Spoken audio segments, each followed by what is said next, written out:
Good morning to all. Today we are going to discuss about the new chapter, that is chemistry in everyday life. So it is it has been reduced from the PU board syllabus for this year, but it is there for NEET as well as GE. So that's why we are going to first discuss about the NCRT, and then in our next classes we are going to discuss about the competitive part of this one. So chemistry in everyday life. So the name of the chapter itself suggests that. So what are all things which we will be using? That is either it may be cleanliness, that is materials like soap, detergents, household bleachers. Either it may be cosmetics, or it may be anything which you are going to use. That is packed food materials, chemicals which are being used in the food industries. So all these things wherever, right from your morning, that is right from your brushing to end up when you end up with your night during sleep. So from then onwards you'll be for until then you'll be using chemistry. So the chemistry is completely involved our lives like anything. So that's why, so what are all there, so we are going to discuss. So here exactly in this chapter for your PU2, so we have got only two things to discuss. One is the drugs which we are going to use. That is one thing, that is the first part of the chapter. Second part is food in chemicals in food industries. That is second part.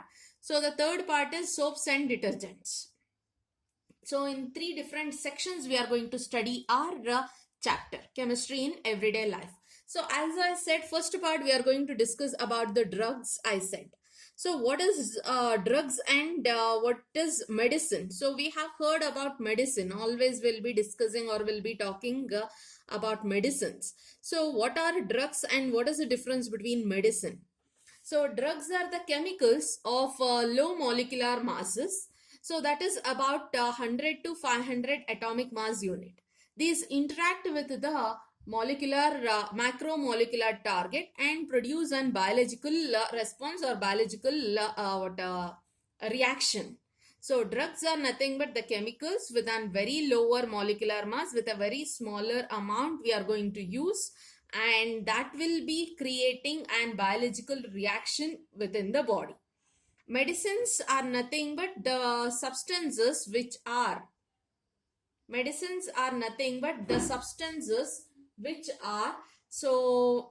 which are going to also create an biological response only, but the thing is they are useful in the treatment, and these doesn't cause any addiction. So but when we say that drugs are also the same thing, so we are going to use that one for the type of treatment only, but the thing is it is going to cause an addiction to our body.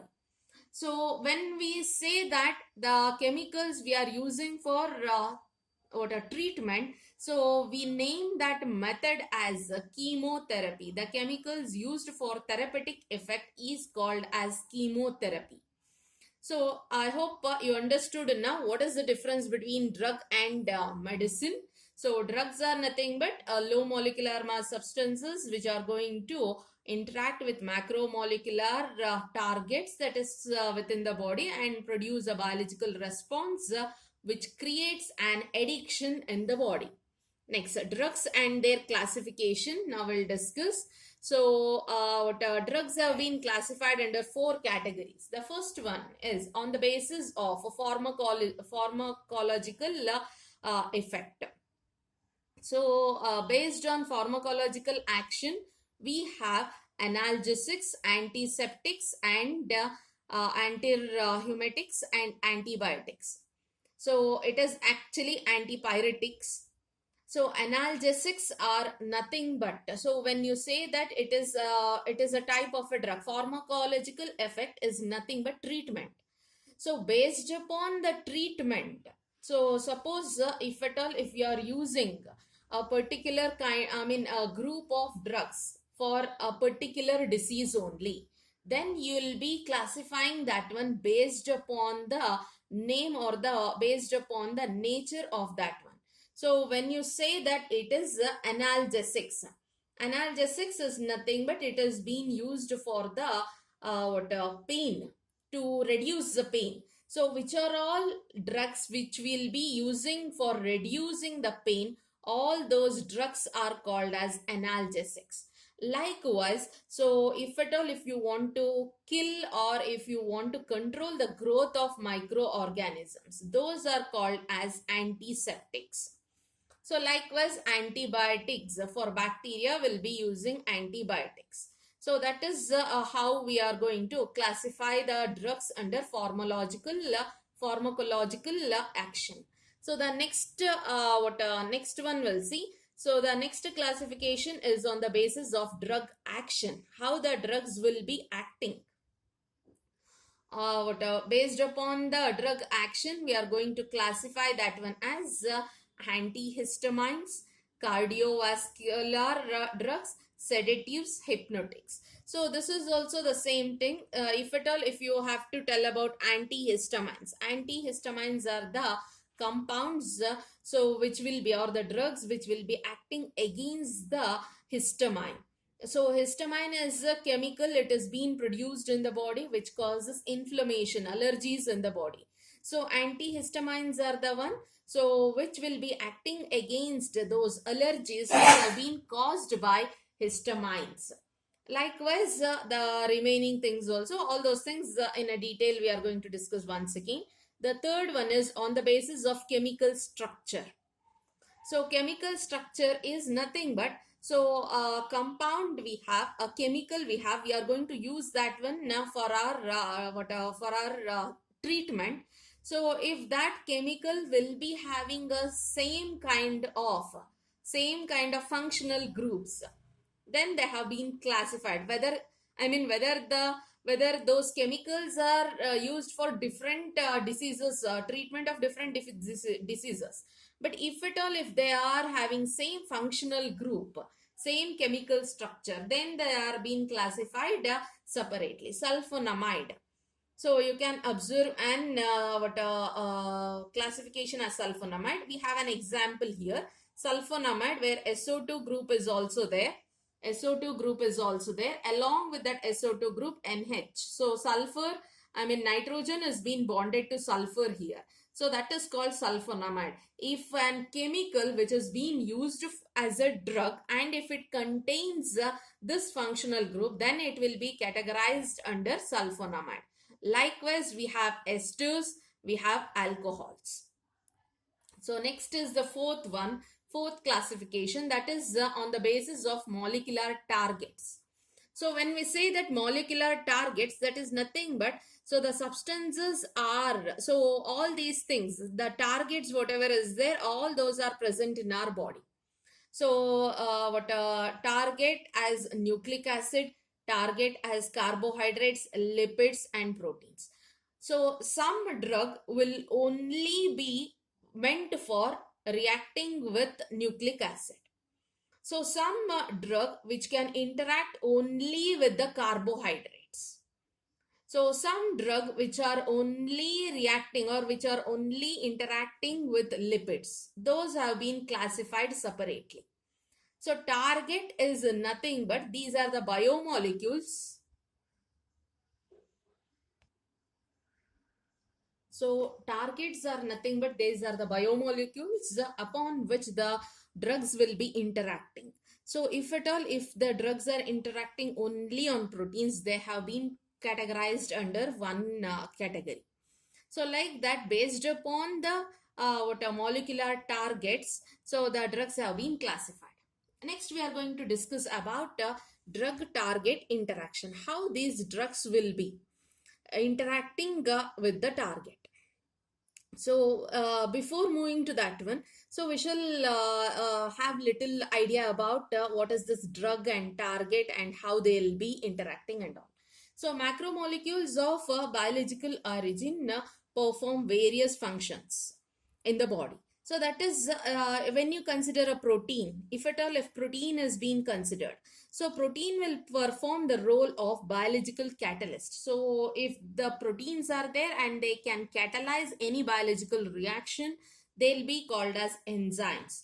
If the same thing, proteins, if they are used as used in the communication system, if they are they'll be used for the communicating, that is nothing but, so what are the messages will be many a times, whatever the things which, I mean, whatever the actions what we'll do, every action will be having a message sent from the neuron. So from the nerves or from the brain, what neurons, through neurons the message will be sent to each part of the body.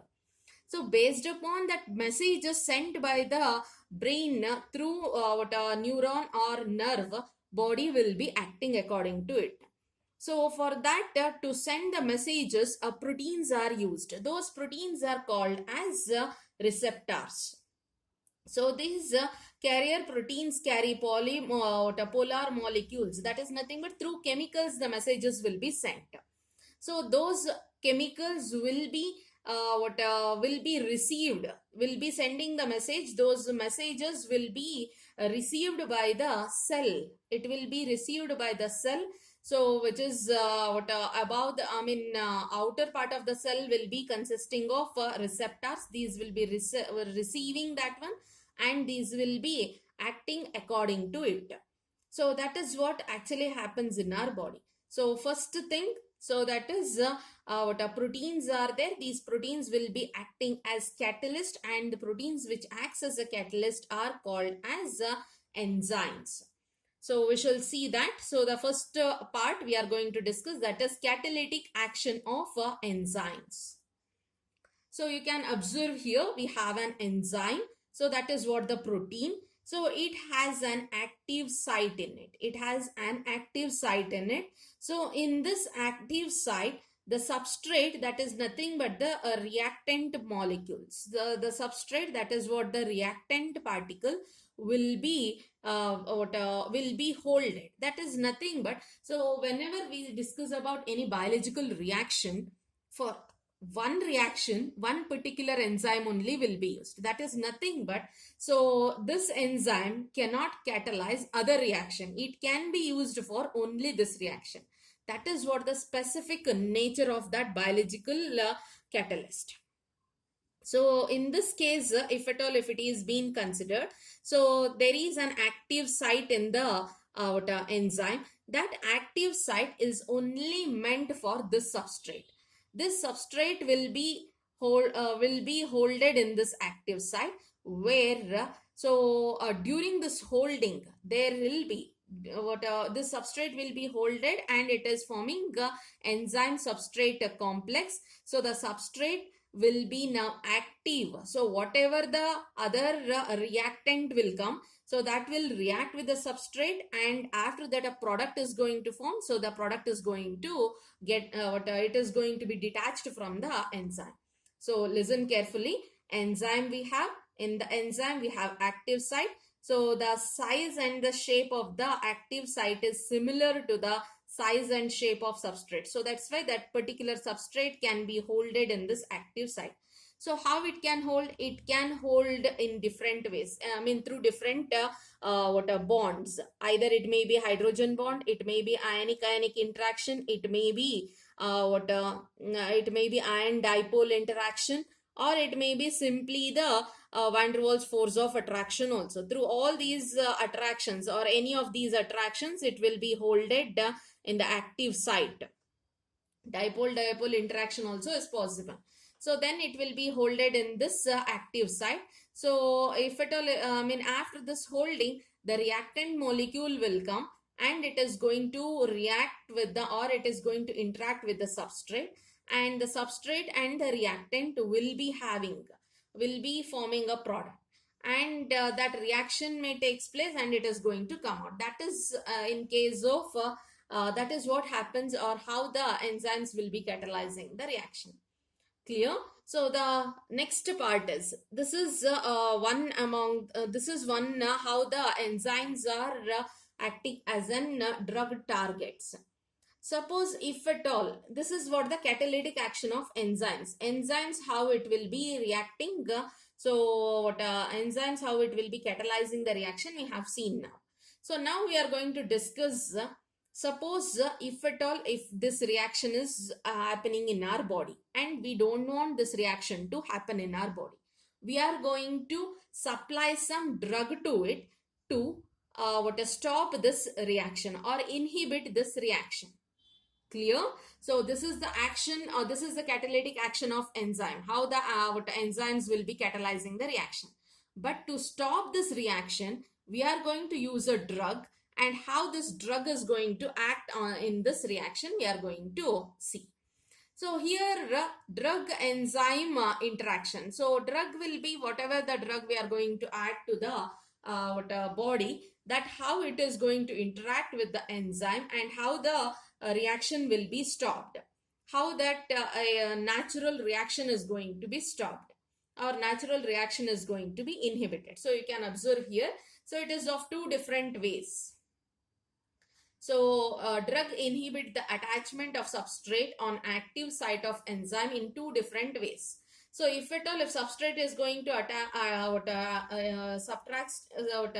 drug is going to, if a substrate is going to attach to the active site of the drug, then only the process is going to take place. If it doesn't, then process will be stopped or process will be inhibited. So observe now. So if at all, if you check in this, two ways we have. One is direct inhibition and other one is indirect inhibition. So in case of direct inhibition, so we have, that is nothing but we have taken an enzyme. We have taken an enzyme. Just a minute. We have taken an enzyme. So in the enzyme, we have active site.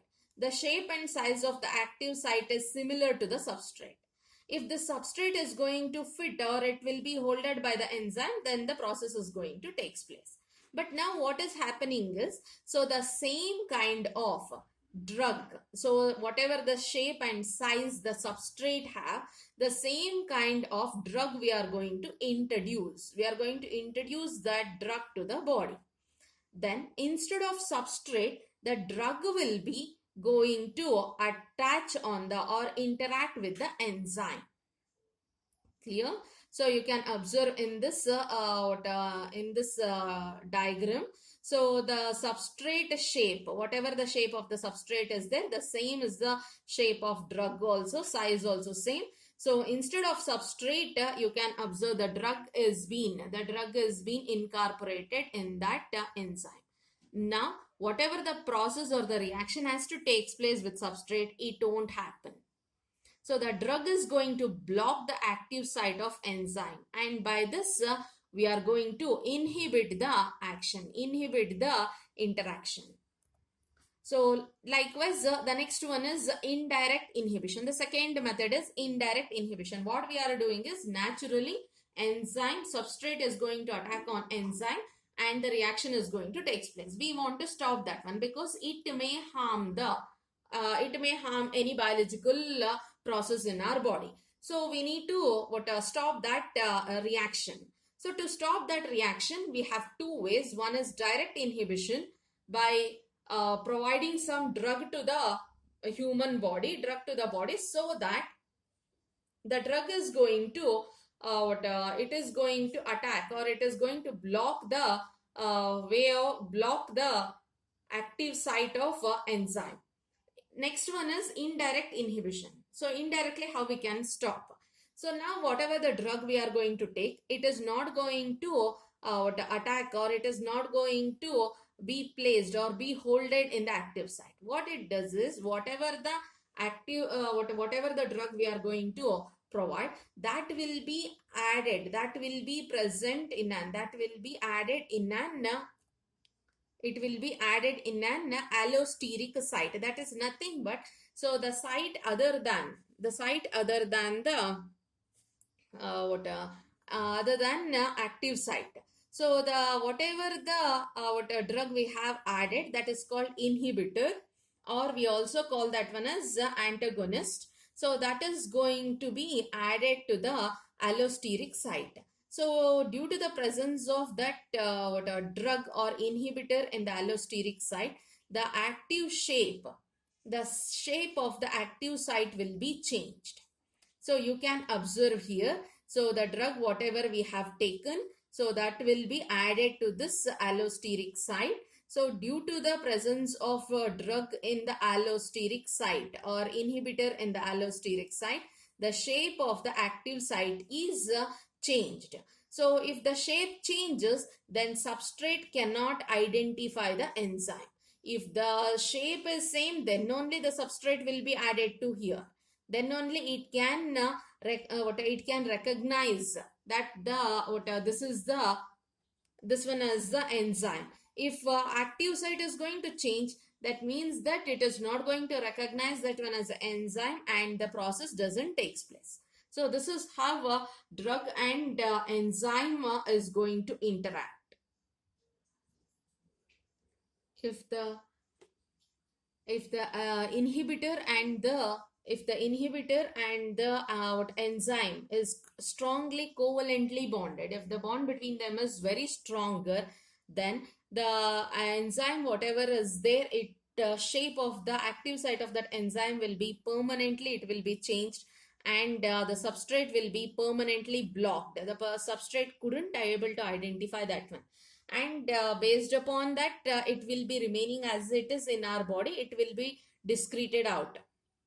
So the body is going to synthesize the new enzyme, because so whenever we say the enzymes or biological catalyst, they'll be in a very very small amount in the body, and it will be doing the entire reactions in the body. So because of which a new enzyme will be it will be synthesized in the body. So the next part, that is receptors as drug targets. I said receptors are nothing but proteins. They'll be helpful for body's communication process. So majority of these are embedded in cell membranes. So receptor proteins are embedded in the cell membrane in such a way that their small part possessing active site projects out of the surface of a membrane. So you can observe here. So in the diagram you can observe. So a small part is going to projected out.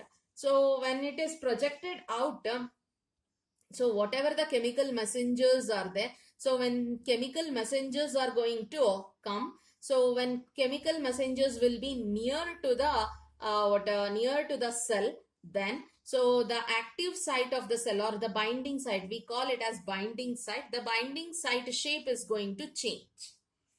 As the bindings site shape changes, so based upon that, as the binding site shape is going to change, it is going to receive the messages. It is going to receive the messages. You can observe this part is extended out. A chemical messenger is coming near to it. When it comes near, its shape, a binding site shape is going to change. When binding site shape changes, it is going to receive the messages. After receiving the message, the chemical messenger, whatever is there, it is going to come out. Clear? This is what the actual process is. So this is what is going to happen. So the we have already studied about the enzymes. These are nothing but these are receptors. So in case of receptors, how the process is going to take place also we have seen. So next one. So next one is therapeutic action of different classes of drugs. Therapeutic action is nothing but it is treatment. So based upon the treatment, so the drugs have been classified under different classes. So the first one is antacids. So antacids are nothing but the drugs which are going to be acted against acidity. So what a normal word we have heard, that is acidity. Substances which neutralizes the excess hydrochloric acid and to maintain the pH to an appropriate level in the stomach are called as antacids. In our stomach, HCl is going to be produced in the stomach. So if at all, if it becomes excess, then that is what called acidity is. So to neutralize that one, we are going to use some substances, and those substances are called as antacids. So in the earlier days, we are going to use sodium hydrogen carbonate. So those sodium hydrogen carbonate are basic, very much basic in nature. So when you use that one in an proper amount, no problem. If at all, if it is becoming more, then the stomach becomes basic. So that base, if at all, if it is more basic, then what happens is that will trigger again HCl production. That is what the thing. So if at all, if it is like that, then what we have done is we are going to, or nowadays we are going to use a very mild bases like magnesium hydroxide, sodium carbonate, hydrogen, I mean a very mild basis we are going to use in that case. So one more important thing is histamines. Histamines also stimulates the secretion of pepsin and hydrochloric acid in the stomach. So togetherly we can study that one. That is, antacids are nothing but the substances which will be using to neutralize. Likewise, antihistamines are there, that also will be acting as an antacids only. That also can be used for the neutralizing of excess of hydrochloric acid. That antacid separately will read. So now we'll discuss about this one, that is antacids. So what nowadays nowadays most of children also will be suffering from this acidity. So very much it has been seen nowadays due to the irregular food habits as well as lifestyle. So the very important and without any side effects, one medicine we have, that is milk. Milk, you can use it as an antacid. So it will be giving some amount of relief to the to our problem. So now in this we have few examples: ranitidine, cimetidine, as well as histamine. So if at all, if you check this one, so if you check ranitidine, it is also called as Zantac. It is also been called as Zantac. So what happens if at all, if acidic amount is going to increase? If acidic amount is going to increase more and more, or acidity is becoming more and more in the body, so it may lead to ulcer. So that's why if at all, if you are suffering from that one, make sure that it should be treated in an early stage itself. So make a habit of taking taking homemade food, as well as taking an healthy diet properly. That is very important. So in this kind of question, I mean in this kind, what will be the competitive question is chiral carbon. So calculating or numbering the the number of chiral carbons in the compound. So when you say that chiral carbon, so if you check chiral carbon, so chiral carbon, if you check, so we don't have any chiral carbon over here. You can observe it is a double bond. Whenever we say that double bond, it is two times it is bonded to the same group. So we don't have any chiral carbon in this particular compound. So we can say that the chiral carbon is 0. So likewise, so we can write chiral carbon Z equals to 0. The same thing is there for what other compounds also. You can observe here. So whatever the what is chiral carbon? Chiral carbon is nothing but the carbon with 4 different groups you need to choose. So the carbon with the 4 different groups, whichever if you check, so here it is CN. So it is C triple bond N. That means that carbon is bonded thrice to nitrogen. So here carbon, this carbon double bonded, same group twice. It is carbon with 3 hydrogen same. So wherever you take, this is CH2 group. CH2 group, when you take 2 times, it is bonded to hydrogen only. So likewise, wherever you take, it is bonded to same. It is bonded to same group. So here also same thing, same condition. Chiral carbon is 0. Here also it is chiral carbon is 0. So next histamine, if you check. So histamine in this compound, so you can observe what a NH2 group, that is the primary amine. So NH2 group is the primary amine.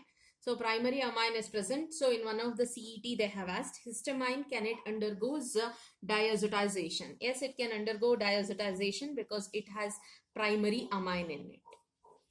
It has primary amine in it, so it can undergo diazotization. So when you consider chiral carbon, once again the same thing, it doesn't have any chiral carbon in it. So what is this histamine actually? Histamine is nothing but it is a chemical which is going to stimulate the secretion. It is going to stimulate the secretion of pepsin and hydrochloric acid in the stomach. So the drug, whatever cimetidine we have, was designed to prevent the interaction of histamine with the receptors present in the stomach wall. So just now we have seen, so whatever the receptors are there, so if it is been inhibited, then that process is going to stop. So likewise we have cimetidine, so which is the drug. The cimetidine is the drug. So that cimetidine is the drug that is going to inhibit. So cimetidine is the drug that is going to inhibit the action of histidine. So not histidine, histamine. It is going to inhibit the action of histamine. Antihistamines are the drugs which will be acting against the histamines. So what are these histamines? Not only which is going to increase the or stimulate the production of HCl, but it also has some other functions also. So it contracts the smooth muscles in the bronchi and gut and relaxes other muscles. So it is also responsible for nasal congestion associated with common cold, allergic, and it will be showing it is responsible for the allergies due to some foods as well as some pollen grains and all. So for this we have an synthetic drugs for it, and whatever the structures you are observing on the screen are nothing but they are the synthetic drugs which will be acting against the histamines, that is called as antihistamines. So they interfere with the natural action. They are going to interfere with the natural action and they'll be exhibiting against the histamine. So we can have a few examples, that is Seldane as well as Demitab. So they'll be competing with the histamine for binding site of the receptor where histamine exerts its effect. These will be competing with the histamine on the binding site of receptors. And now the competitive part of this one. So when you consider Seldane, so we have an, so that is JEE question it is. So the where we are going, I mean how many chiral carbons are present. So this is September 2020 JEE question. So how many chiral carbons were there? So the chiral carbon present on the Seldane is this one. So Seldane consists of the chiral carbon. So chiral carbon for Seldane is equal to, that is 1. One chiral carbon was there, and you can observe I have marked that one for you. So this is the chiral carbon. So we have a chiral carbon, that is CH. This side we have CH2. This side we have C6H5, that is benzene ring, and other side we have OH group. So all the 4 groups are different. Any other carbon you can take. So if at all, if you consider this carbon, so both benzene rings are similar. So we have CH2 same. Here also CH2 same. All the carbons are achiral or not chiral. Only this carbon is chiral carbon. So Seldane contains 1 chiral carbon. This is a question from JEE September 2020. Structure was not given. Structure you should remember, and you should write the number of chiral carbons present in it. Next one is, so what demi-tap. So in this demi-tap, so once again the same thing. So two things you should remember. One is, so this is a tertiary amine. So that is the tertiary amine. Tertiary amine group we have. That is one thing. Next one is chiral carbon. So chiral carbon is this one. This is chiral carbon. This is our chiral carbon. So here also same thing. So chiral carbon is one chiral carbon we have in the compound. So remember, so we are expecting the same type of question for JEE also. I mean next upcoming JEE, or it might be NEET. So this is also is having, demi-tap is also having one chiral carbon. This is the chiral carbon, one chiral carbon, and a tertiary amine group we have. And here if you check, so Selden also contains one chiral carbon in it.